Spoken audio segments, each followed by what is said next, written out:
საქართველოს დაიწყე დილა პიკის საათით 8:00-დან 10 საათამდე FM 102.4 პროგრამა პიკის საათი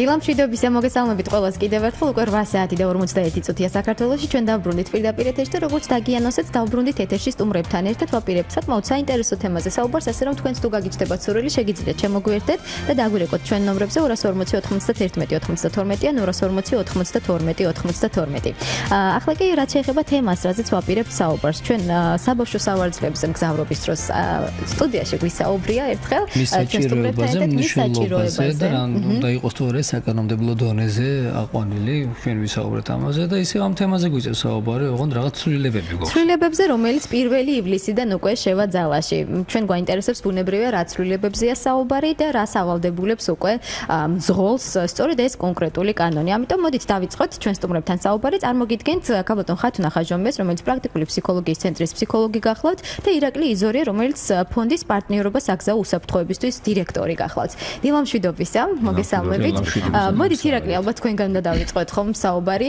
ჩვენ ვისაუბრეთ ამ კანონზე თუ რა გინდოდათ თქვენ რომ შესულიყო ამ კანონში მაგრამ მიიღეს ეს კანონი თუმცა მცირე ცვლილებით რა ცვლილებაზეა საუბარი და რა კანონი შევა ძალაში უკვე 1 ივლისიდან უბრალოდ სკოლის მადლობა მოწვევისთვის კარგი შანსია ამისთვის რომ საზოგადოებას გავაგებინოთ ზოგადად რა პრობლემები არსებობს ამ კუთხით ქვეყანაში და საკანონმდებლო დონით ანუ ადრე არსებობდა ჩვეულებრივად კანონი ხარვეზებით შეეძლო უკანა სავარძლებზე 16 წლამდე მოზარდს კალთაში ჩაეჯინა ბავშვი და ამით ჩვეულებრივად გადაადგილებული იყო.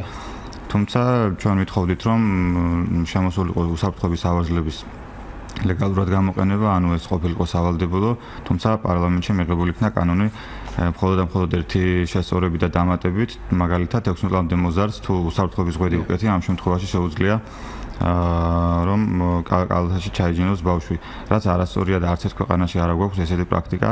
ანუ ჩვენ ვამბობთ იმას, რომ დედა იქნება დაცული უსაფრთხოების ღვედებით ავტოსაგზაო შემთხვევის დროს, ხოლო ბავშვი არ იქნება არანაირად დაცული. ამიტომ ჩვენი მოთხოვნა ესეთი იყო, სამწუხაროდ არ იქნა გათვალისწინებული.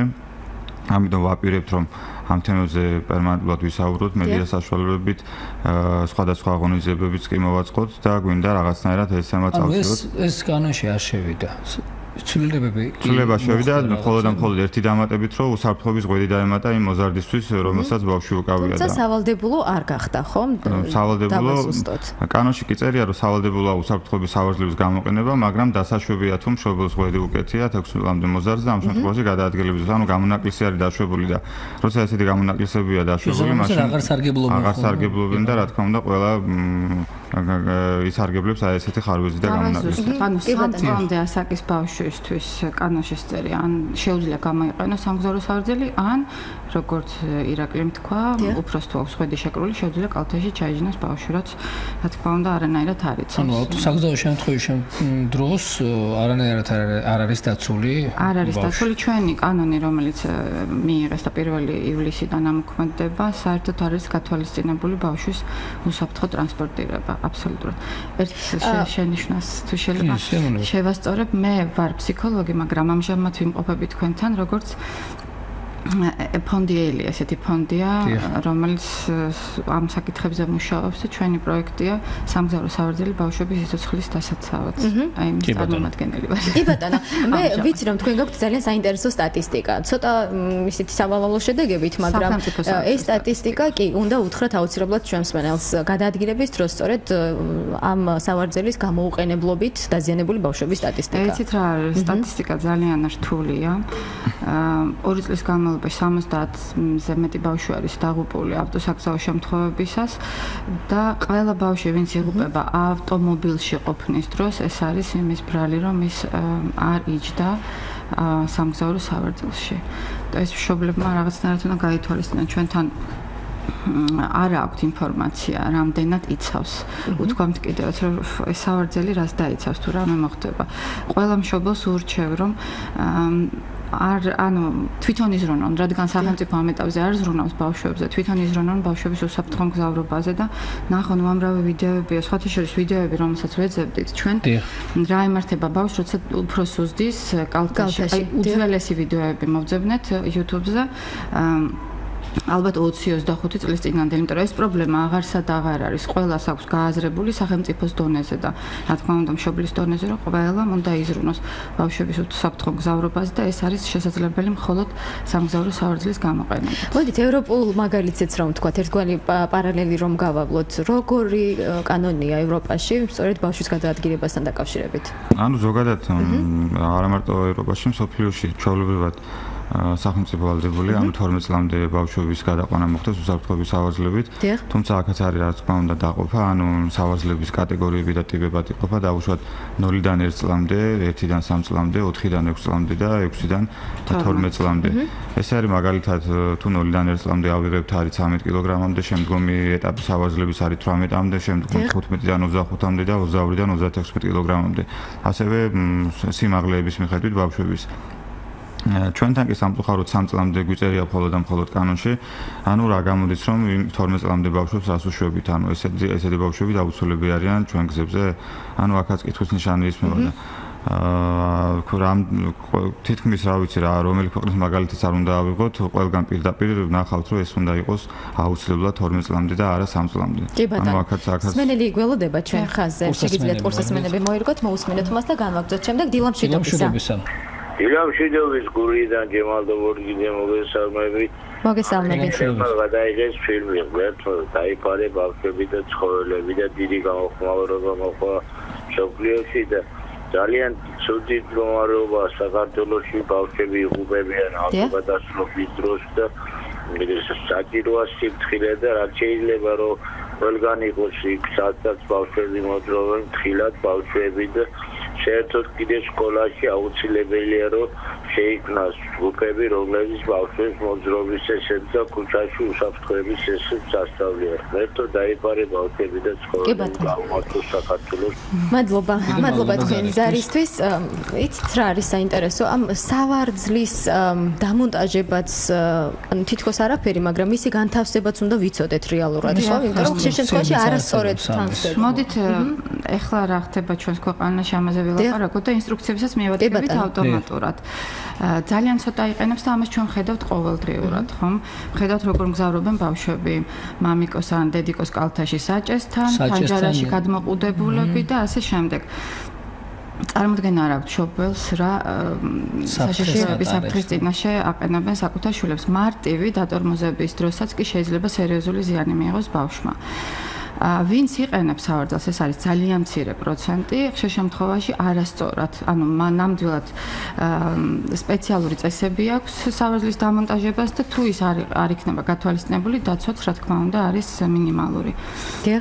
ამიტომ ჩვენ მაგალითად აი ამ ჩვენი პატარა ორგანიზაციის საინიციატივო ჯგუფის სახელით, რა ვიცი, ყველას შეუძლია მოგმართოს ამ ტექნიკური პარამეტრის სავარძლის შერჩევის ან დამონტაჟების შემთხვევაში სიამოვნებით გაუწევთ რეკომენდაციას. კი ბატონო. იცით, როდესაც ამ კანონზე ვსაუბრობთ, რომელიც 1 ივლისიდან უკვე შევა ძალაში, ჩვენ ვიცით ის, რომ არ შევიდა, ვთქვათ, კანონში კონკრეტულად რომ არ დაავალდებულა ყველა მძღოლს, გამოწვეულია ისევ და ისევ ფინანსური პრობლემები ნახავთ, რომ ჩვენ ყველა მძღოლს ვერ დავავალდებულებთ, რომ თქვა დამატებით თანხა გაიღოს.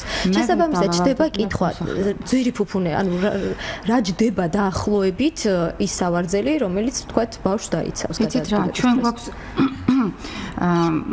არგუმენტირებული პასუხები ამაზე, რა თქმა უნდა, მოსახლეობის დიდ ნაწილს დამთანხმება ირაკლიც გონია, რომ ეს არის ძალიან ძვირი. ჩვენ ვეუბნებით მშობლებს, რომლებიც ახლა მინდა მივმართო, მშობლებს, რომლებიც ფიქრობენ, რომ ეს არის ძალიან ძვირი. როგორც ირაკლიმ თქვა, სხვადასხვა ტიპის სავარძლებია და ფაქტიურად ერთ სავარძელს რო ყიდულობ 3-4 წელი შეიძლება კონდეს ბავშვს.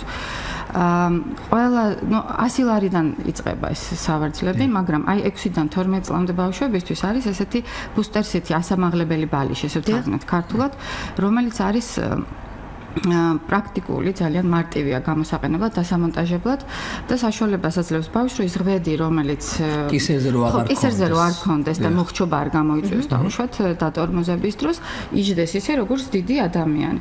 ღირს სულ 40 ლარი, წარმოიდგინეთ. ჩვენ მშობლებს ვეუბნებით ესეთ რაღაცას. ყველაზე იაფიანი ავტომობილი, რაც ღირს ну დავუშვათ, არ ვიცი, 2000 ლარი, ხო, ამაზე ნაკლებად მე ვერ წარმომიდგენია, რომ ნორმალური მანქანა, რომელიც მოძრაობს, შეიძინა, ხო? ეხლა სავარძელი, რომელიც შეიძლება ღირდეს 200 ლარი, შეიძლება შევადაროთ მანქანის ფასთან და ბავშვის სიცოცხლესთან და კიდევ ესეთ არგუმენტს ვიყენებთ ხოლმე бенზინი, ანუ საწვავი ავტომობილის, რაც შეიძლება 1 თვის, 2 თვის განმავლობაში დაჭირდეს, ну ყველაზე მცირე ძრავიან მანქანას, ესეც კი საკმარისია, რომ ერთი სავარძელი შეიძინა. ამიტომ ეს არგუმენტი არ არის, რომ ძვირია და მე ვერ ვიყიდი. ყველა შეუძლია იყიდოს სავარძელი, ვისაც ყავს ავტომობილი, აი ესე ვიტყოდი მე მარტო. კი ბატონო, მე ირაკლისთან მინდა გადავიდე კითხვით, იმიტომ რომ თქვენ გქონდათ გარკვეული კამპანია, მე რამდენადაც მახსოვს, სავარძლებთან დაკავშირებით ოჯახს, რომელსაც 1200 ლარზე ნაკლები აქვს შემოსავალი, თქვენ სრულიად უფასოდ ჩუქნიდით, ხომ არ იგეგმება კიდევ მსგავსი ღონისძიება? რამდენიმე წლის უკან მქონდა მსგავსი კამპანია, სპეციალურად საავადმყოფოებში მივიდით სამშობიაროებში და მშობლებს უფასოდ და უსასყიდლოდ გადავსვენდით ამ სავარძლებს, რა თქმა უნდა, გვინდა კიდევ ჩამოვიტანოთ ეს სავარძლები და ანუ იმ ოჯახებს, ვისაც არ აქვს ამის საშუალება შეძენის რაღაცნაირად დავეხმაროთ და მივცეთ, თუმცა კიდევ ერთხელ ვიტყვი, რომ უკვე დღესდღეობით ეს სავარძლები არ არის ძვირი ფუფუნება, თავიდან იყო რომ 300-400 ლარი დაიწყებოდა, როცა შემოვიდა გარკვეული წლების უკან, თუმცა ეხლა რომ აღმოვაჩინეთ 80-100 ლარიდანაც იწყება მისი ფასები. უბრალოდ კიდე ერთი დამატება მინდა გავაკეთო, ამერიკის შეერთებულ შტატებში როცა მიიღეს მსგავსი კანონი, შემდეგ ჩაატარეს კვლევა და დაახლოებით 79%-ით შემცირდა ბავშვთა ჰოსპიტალიზაცია და 70%-ით შემცირდა სიკვდილიანობა. ყველას გონია რომ მარტო ავტოსაგზაო შემთხვევის დროს არის ბავშვი დაცული სავარძლებში. ეს არა მარტო საგზაო შემთხვევის დროს, არამედ ნებისმიერი მანევრირების, მოხვევის, თუნდაც შენელების, ავტომობილის და ყველა ესეთი მსგავსი პრობლემის დროს ბავშვი დაცულია და პირდაპირ წერია მსოფლიო ჯანდაცვის ორგანიზაციის რეკომენდაციებში, რომ ბავშვის ორგანოები, ანუ კუნთოვანი და ძვლოვანი სისტემა არ არის ისე განვითარებული, რომ დამოუკიდებლად შეეძლონ თავი დაიჭირონ ამ დამუხრჩების დროს. ამიტომ სწორედ ეს სავარძლები ისე არის გათვლილი, რომ რბილი ქსოვილით ნებისმიერი მანევრირების დროს იგი ორგანიზმს არ აზიანებს. ამიტომ ვფიქრობ, რომ ის ტრამვები, რომლებიც სამწუხაროდ საქართველოს ძალიან ბევრ ბავშვს აქვს უკვე მიღებული და ჩვენ ვიცით ძალიან ბევრი ბავშვი მსგავსი ტრამვებით აცილებული იქნებოდა თავიდან, რომ ეს კანონი ყოფილიყო. კი ბატონო, რა მაინტერესებს იცით ეს სავარძელი, ვთქვათ, შეიძინეს 3 წლის ბავშვისთვის, რა პერიოდი შეიძლება მოიხმაროს? თანამედროვე სავარძლები არის ხათაშორის 0-დან 4 წლამდე არის ესეთი გერმანული კომპანიები, სხვადასხვა იმდენად ვითარდება ყველაფერი ეს სფერო ძალიან. ანუ რამდენიმე წელი ყველა ვარიანტში ყოფილის. კი, შეიძლება კონდეს და მე სხვა ბავშვს საჩუქებს ან ოჯახის წევრს გადასცემს და ასე შემდეგ. იგივე ტიპის აქციები ჩვენს გვაქვს პერიოდულად. ჩვენ გვეხმარება გერმანიაში კერძო შემოწირულობები და ესეთი ფონდი არსებობს ერთი გული ბავშვისთვის, ცნობილია ძალიან გერმანიაში.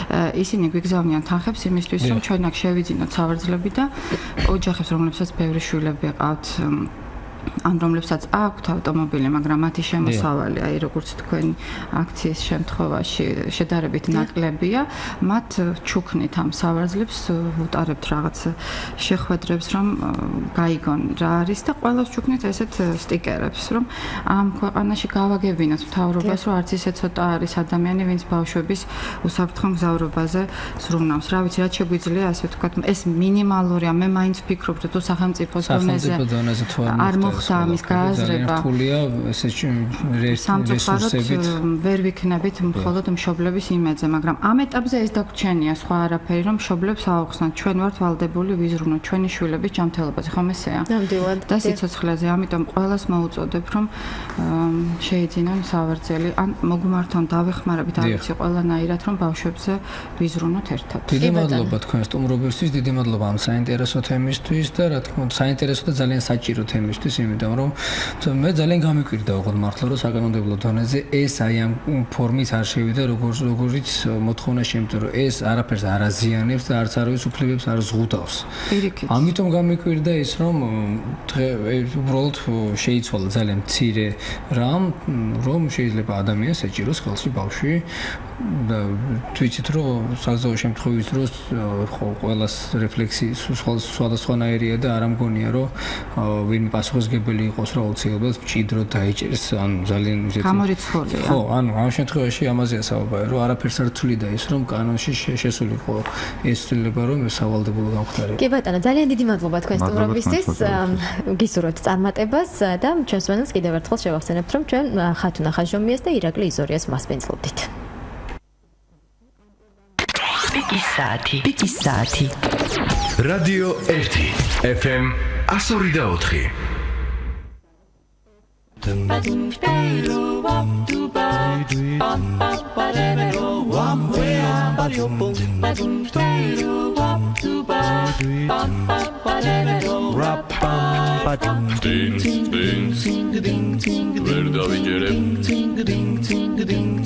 ისე უწევ მორჩას აღამო ისე უწევ შორდები გული მწდება წარსულს ვეღარ დავიბრუნებ თუ მაინც შორდები მინდა დაგიმშვიდობო მოფერები იცი რამდენი ვერ გაგიმხილე იცი რამდენი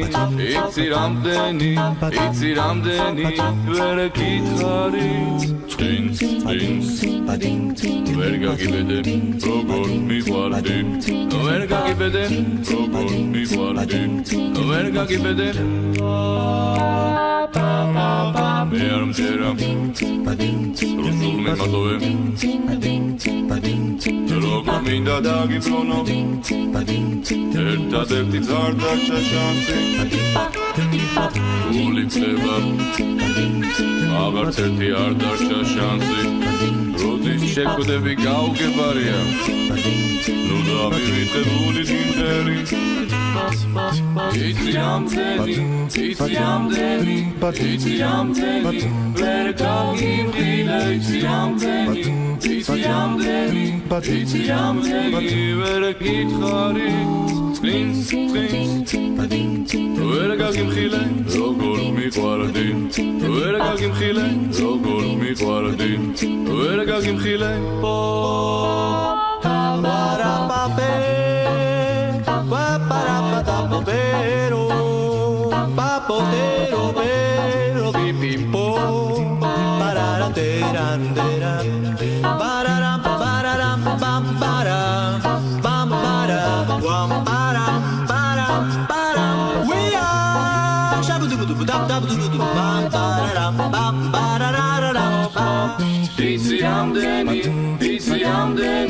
იცი რამდენი ვერ გაგიმხილე იცი რამდენი ვერ გითხარი წინს ვერ დაიჯერებ როგორ მიყვარდი ვერ დაიჯერებ როგორ მიყვარდი ვერ დაიჯერებ